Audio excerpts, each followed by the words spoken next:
Hey everyone, Dorrani here from VG247, and more samurai sword slashing action awaits you on Iki Island in Ghost of Tsushima Director's Cut as we continue Jin's journey. It's quite a short expansion, so I'm going to be intentionally vague about the new main storyline.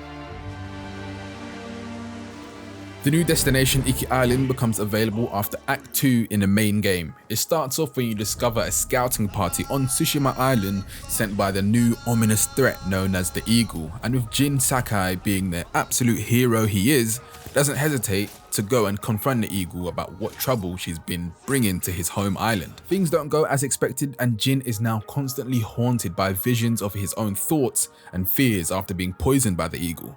These visions are the cornerstone of the narrative as you move through the open world, liberating Iki Island. And it gets very interesting. They updated Ghost of Tsushima a while ago to use the PS5's hardware, so I was playing on the PS5 on a 1080p screen in performance mode for that solid, sweet 60 FPS. And it still looks great, but there is now a 4K 60 FPS resolution mode.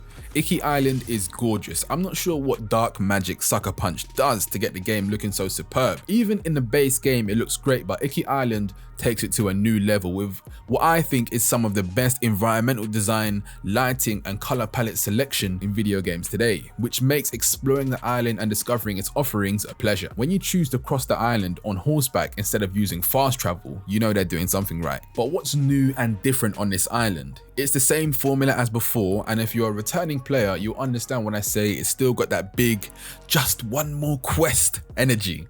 The moment-to-moment gameplay is so Moorish, and that staple distraction discovery is back in full effect because of course the map is shrouded in fog, so you won't know what's around you until you're near. So as you venture to your main objective or main quest, you just embrace the fact that when the golden bird of distraction, as I like to call it, appears to guide you somewhere, you just drop everything and go and see what it has to show you. It will mainly bring you to some of the new minigames, appearance items and animal sanctuaries, which are a treat. The new archery challenges are something that I would have loved to see in the base version of the game when it was first released, because it is so fitting and can be quite the challenge getting a gold medal in. If you're a fan of animals, the new animal sanctuaries are very relaxing. You use your controller's motion controls to stay on pitch as Jin plays his flute to calm the animals down.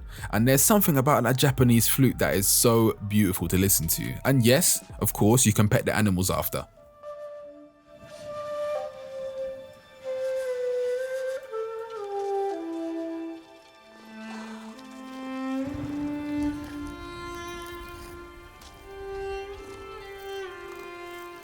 Iki Island also includes, but is not limited to, a handful of meaningful side quests to help push the story and show you how life is a little different here on this island compared to back home. Quests consist of Jin being a hero, lending a hand to people in need, hearing compelling stories from strangers that align with his own choices in life as well, and some head-scratching climbing puzzles among other things. You know, all of the open world style quests you'd expect, but the new mythic quest is proper stuff. They always put more effort into the mythic quests, but it would have been nice if there was just one or two more. A nice addition they've added in the director's cut is the ability to replay things like the bigger 1v1 duels, capturing hostile territories, and some missions, which is a nice quality of life feature. Quests reward some new ability points, armor, but mainly charms that give you the different perks.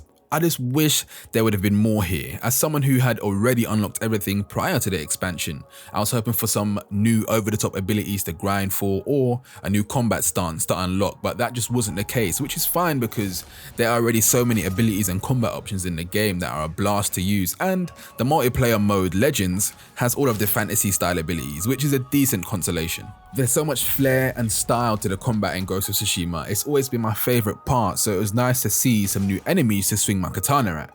The shaman sings and empowers his allies, making them an absolute pain to kill if he stays alive. Pro tip, kill the shaman first. The other new enemy type plays into your versatility with your different stances by swapping between sword and shields, spear and shield, any combination of weapons, so you need to use multiple stances to defeat one enemy. But when you've got that muscle memory by swapping between stances and weaving in your other ghost skills, it makes the fights look like a movie. There was a moment I remember where a fighting section got so cinematic that I actually got goosebumps.